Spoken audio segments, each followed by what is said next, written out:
Hey everybody, just for the sake of completeness, I bought some more jazz CDs at half price. I waited a day after acquiring that large lot of 47 that I showed on a video the other day. I waited a day, I skipped a day, and then, the FOMO got the best of me, and I went back up there and almost everything was still there from before. So I'll show you what I picked up. I got fewer this time because I was paying $2 instead of $1, but that's okay. This is all good stuff. I got Lambert, Hendricks, and Ross, the hottest new group in jazz. These are recordings from the late 50s, early 60s. This is actually 3 albums on two discs. There it is. It's Columbia. It's reissued by Sony, I guess. The 3 albums are shown here. I had 2 other albums by them, but not the ones on here for some reason. So that's a good... I don't really listen to like vocal harmony that much, but for that price, I thought that was a good gap filler for me. Hold on, I need my glasses.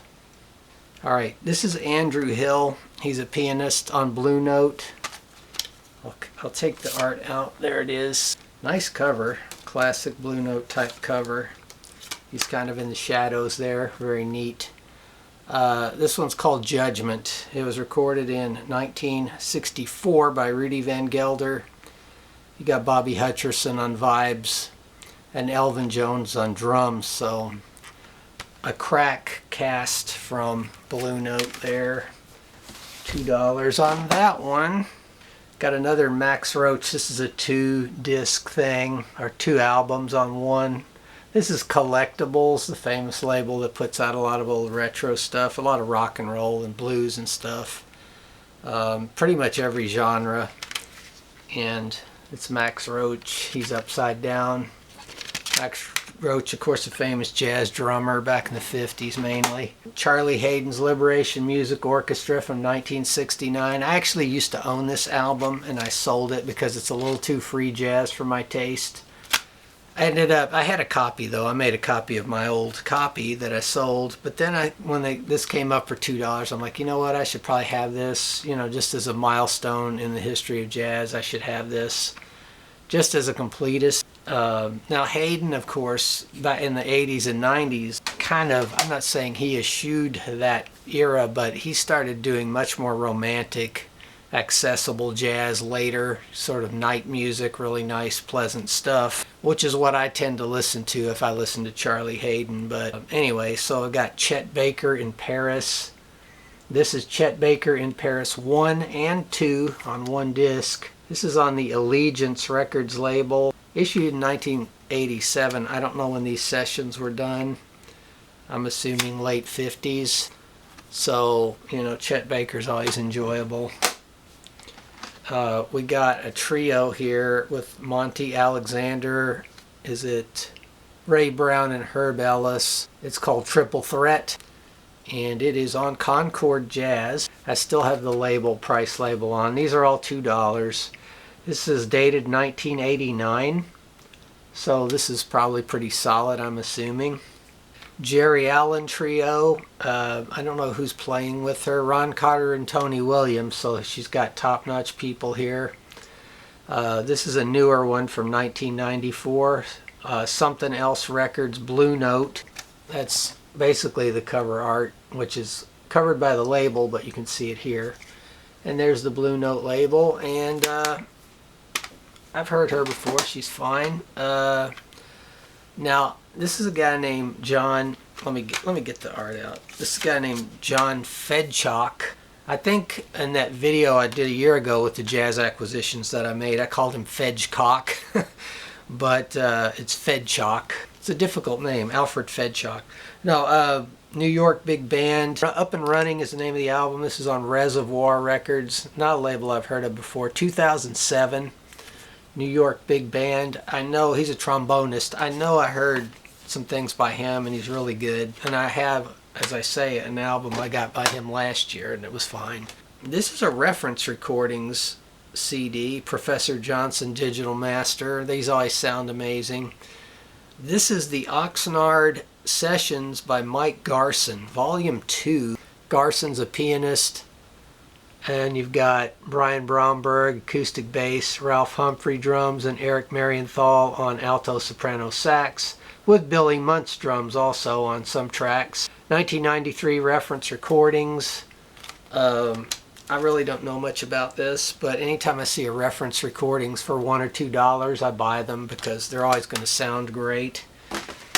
So, East Coast Blowout is the name of this album. Your highlighter here is Jim McNeely. You also have John Schofield on here, but for me the thing that sold this was that it's the WDR Big Band, which is an amazing big band in Europe. This came out in 1994. This is on the WDR's own label, I think. It's called Lipstick Records. No, I guess in collaboration with the Westdeutschen Rundfunks, WDR. It's going to be good big band jazz. What can you say? There it is. We have Roy Haynes Trio featuring Danilo Perez and John Patitucci. So yeah, we got some names on here. This is on Verve. It's a nice cover. I had to turn the lights down low because I get a lot of glare.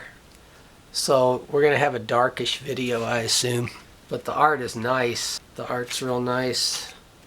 Verve, it's kind of a gray, silver gray on that. This is probably going to be very pleasant, I'm assuming. There's the art again. Here's the back of the booklet. Kind of a modern art paint splash. Very attractive. Roy Haynes Trio on Verve. Date is 2000, year 2000 on that. We have Richard Davis and Friends live at Sweet Basil on Evidence Records. Richard Davis is a bass player, and then you got Cecil Bridgewater on trumpet. Let me get this out so you can see it better.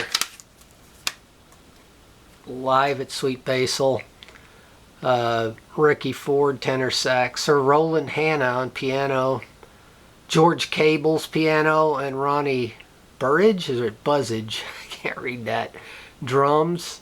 I'm sorry, I should probably know that, but so this is 1994 Evidence Records. Evidence Records are almost always reliable. So there's the label. It's green and black. Very attractive. So that's going to be nice, I'm pretty sure. Now, I listened to another Toots Thielman's record that I got the other day, or CD, and it was amazing. It was incredible. And so they had another one by him. This one's called Do Not Leave Me, Toots Thielman's, or Toots. I always say Toots. I think that's right because he's tooting on a harmonica. But there were great arrangements on that other thing that he did, that other album. This is 1988, Milan Records. Recorded live in Belgium in 1986. Got standards on here like Stardust and stuff like that. And it looks like he signed this. This is autographed in ink. It says To Dawn. And he's got a heart and a musical note, Toots T, and then he's got some scribble down there. I'm assuming that's his signature, that's not just on the design.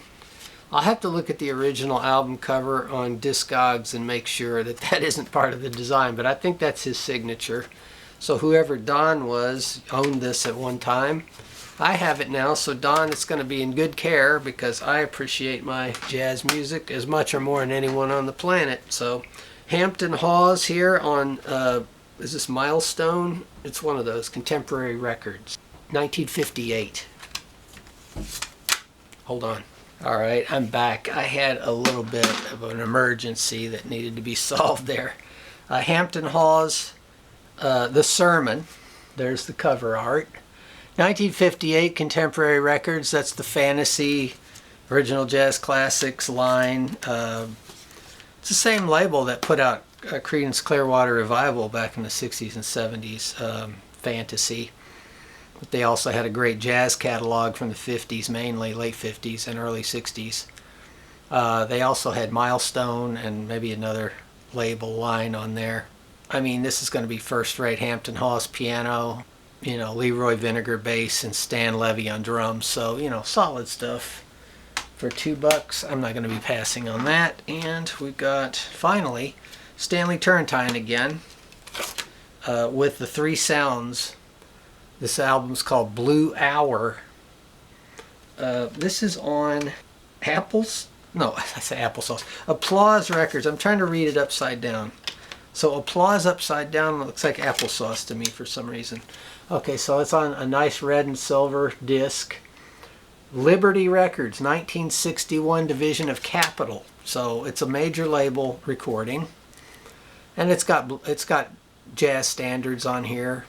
Stanley Turrentine and early Stanley Turrentine. Can't really see much of the cover. It's mainly just black with a little bit of blue type on there. $2. Can't go wrong really with that. So that's going to be, oh, I did get something else very interesting. Someone had brought in a full sets of Playboy magazine from the 80s and 90s. Well, I know some of these go for a lot of money on eBay. So they had like every issue from I think 1986 up to around 1994 on the shelf, and they were 50 cents a piece. So I said, well, you know what, I'll buy 1 year. I'll buy all of 1990. I know that the 1990 lot is valuable, partly, unfortunately, because it has an interview with Donald Trump in there, and it's a really long interview with Trump. I definitely don't want that for me, and so I know that the 1990 set will sell for upwards of $100 or so. I've seen some going for about $130 for that year. Some for as little as around $50, but since I only paid $6 for the entire 1990 set year, I could make a good profit even at the low end. So I'm not keeping those, even though they look spectacular. The printing during that era of the magazine, the glossy saturated color is so good. I'm going to show you some of these. I'm not going to obviously open them, but so here's December 1990. You got Sherilyn Fenn, who was in, I guess, Twin Peaks at the time. And I'll just show a couple covers. These are clean. Nobody's nude. Everybody's covered up in the right places, I guess. Here you go. Very nice. And they all seem to have the centerfolds intact. This one has Rosanna Arquette.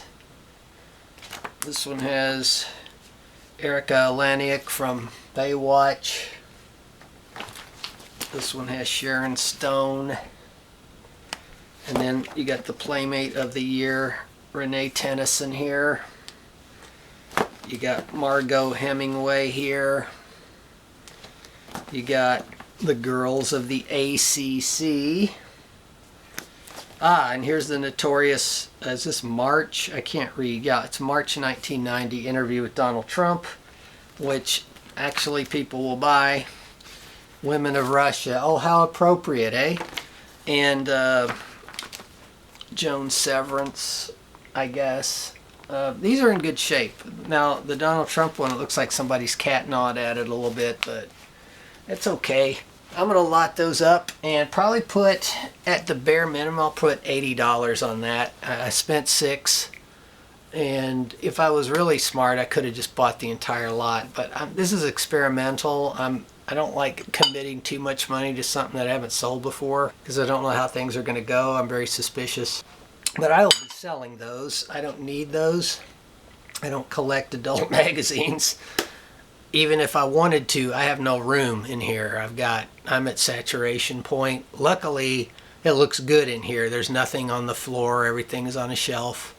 And it's all neat and clean. And, you know, the thing about adult material is it's all online anyway. So if you ever want to access that stuff, there's no need to have tons of paper. Although they look really good printed. Like the printing is another level or another dimension, I guess, of realism. But anyway, so that's that. Now my sister gave me some really cool theatrical programs from the 50s from New York, a lot of them, and even the Metropolitan Opera. I don't know how she came into these, an estate sale, I think.